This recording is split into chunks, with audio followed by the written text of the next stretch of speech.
তো এটা আমরা যদি কারণগুলো বলি যে আসলে কি কারণে অটিজম বাচ্চাগুলো হয়, এটা আসলে এতটা স্টাডি করা হয়নি যে আসলে কি কারণ। তারপরেও যে ধারণা করা হয় যে কারণগুলোতে অটিজম বাচ্চাগুলো হয় আমাদের, সেটা হচ্ছে যেমন পরিবেশগত কারণে, জিনগত মিউটেশনের কারণে, হ্যাঁ, আবার ফলিক অ্যাসিডের অভাবে। গর্ভকালীন আমরা জানি যে একটা ফলিক অ্যাসিড নিতে হয় গর্ভকালীন, শুরু থেকে প্রথম 3 মাস। ফলিক অ্যাসিডের অভাবের কারণেও কিন্তু অনেক সময় অটিস্টিক বেবি হতে পারে। এছাড়া জন্ম বংশগতভাবেও পেয়ে থাকে। তো এই সমস্ত কারণগুলো আসলে স্পেসিফিক কি কারণে অটিজম বাচ্চা হচ্ছে সেটা এখনো আইডেন্টিফাই আসলে হয়নি, তবে ধারণা করা হচ্ছে এই কিছু কারণে আমরা এরকম অটিস্টিক বেবি আমরা দেখে থাকি। তো এদের বিভিন্ন কিছুর উপরে খুব সেন্সিটিভিটি দেখা দেয়, যেমন এটা আচরণের গত দিক থেকেও হয়, যে আবার খাবারের দিক থেকেও হয়। হ্যাঁ, তাদের সমস্ত বেড়ে ওঠার মধ্যেই একটা সংবেদনশীলতা থাকে।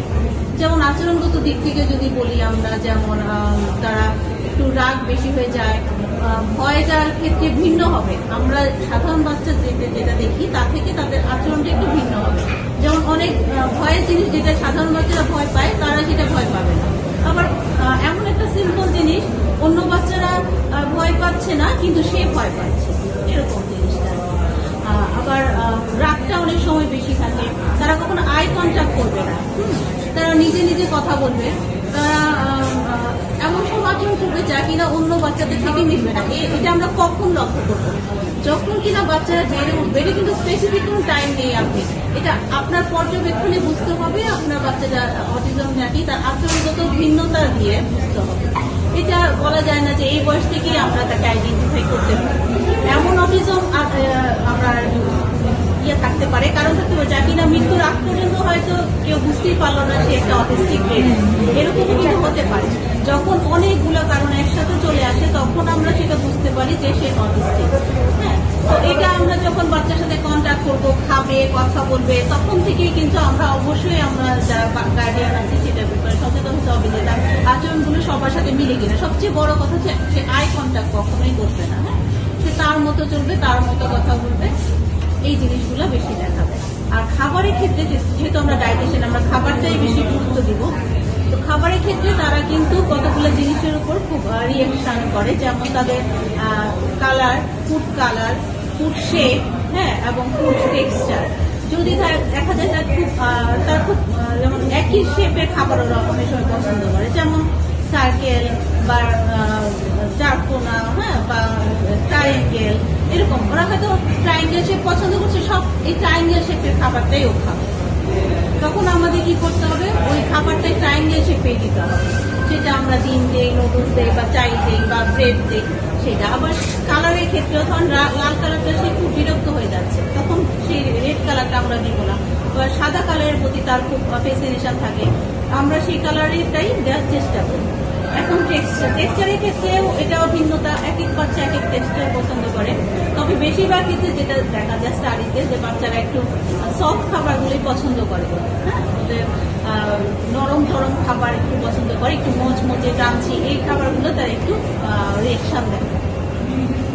এখন সব বাচ্চা কিন্তু এক না। আমরা ডায়েটে কি দেখবো, যে আমরা ডায়েটে দেখবো যে গ্লুটেন ফ্রি ডায়েট দিতে হবে, কেজিন ফ্রি ডায়েট দিতে হবে, এটা আপনারা গুগল সার্চ দিলেই দেখতে পাবেন। কিন্তু সবার ক্ষেত্রে না, প্রত্যেকটা বাচ্চা কিন্তু ভিন্ন।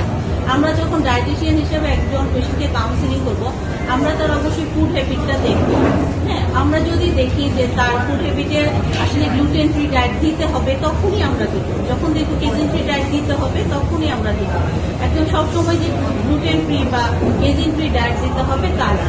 তবে তাদের কি হয়, তাদের বেশিরভাগ ক্ষেত্রে গ্যাস্ট্রোইন্টেস্টাইনাল ট্র্যাকের মানে সমস্যাটা বেশি থাকে, যেমন বদহজম, ডায়রিয়া, কনস্টিপেশন, ভাব, গ্যাস হয়, এই টাইপের। সেই জন্য সাধারণত গ্লুটেন ফ্রি বা কেজিন ফ্রি ডায়েটের কথা বলা হয়। কেজিন ফ্রি ডায়েটের ক্ষেত্রে কি সমস্যাটা হয়, আমরা যেহেতু দুধ জাতীয় খাবারে আমরা কেজিন থাকতে চাই, তো ওদের হাড় গঠনের জন্য আমাদের ক্যালসিয়ামটা দরকার। ক্যালসিয়ামটা আমরা দুধ থেকেই আমরা বেশি পাই। তো এখন যদি আমরা কেজিন ফ্রি ডায়েট দিই, সেখানে কিন্তু ক্যালসিয়ামের একটা অভাব হয়ে যায়, তাদের হাড় গঠন, দাঁত গঠনটা ঠিক হবে। সেক্ষেত্রে কিন্তু অবশ্যই আমাদের কি করতে হবে, অন্য যে রিচ সোর্সগুলো আছে ক্যালসিয়ামের, সেই ক্যালসিয়ামের সোর্সগুলো আমাদের দিতে হবে। এবং তার সাথে তাই না, সেই সাথে সাথে ক্যালসিয়াম অ্যাবজর্পশনের জন্য ভিটামিন ডি, ম্যাগনেসিয়াম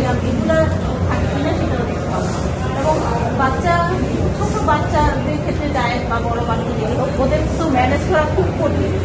আমাদের কি করতে হবে, যখন দেখবো যে আমরা ডায়েটিশিয়ান হিসেবে ও খাচ্ছেই না, কোনোভাবেই তাকে মানে ওই খাবার অভ্যস্ত করা যাচ্ছে না, তখন আমাদেরকে কিছু ব্লাড টেস্ট দিতে হবে, যেমন আয়রন, ইলেকট্রোলাইটস, হ্যাঁ, B12, ফলিক অ্যাসিড, এগুলো যখন দেখবো যে তার ডেফিসিয়েন্সি আছে, সেক্ষেত্রে কিন্তু আমাদের অবশ্যই যদি ডায়েটের মাধ্যমে না পারি আমাদের সাপ্লিমেন্ট নিতে হবে। তো হাসপাতালেই আমরা এইভাবে কাউন্সিলিং করবো। অবশ্যই এটাই মাথায় রাখতে হবে, ডায়েটিশিয়ান হিসেবে বলবো যে প্রত্যেকটা বাচ্চা আলাদা, মুখস্থ কোনো ডায়েট দেওয়া যাবে না। আমরা বাচ্চাকে দিব, বাচ্চা যদি দেখা যায় যে কোনো সমস্যা নাই, তাহলে আমরা কিন্তু ব্যালেন্স ডায়েটে দিতে পারি। সব বাচ্চার ক্ষেত্রে সব লক্ষণ থাকবে এমন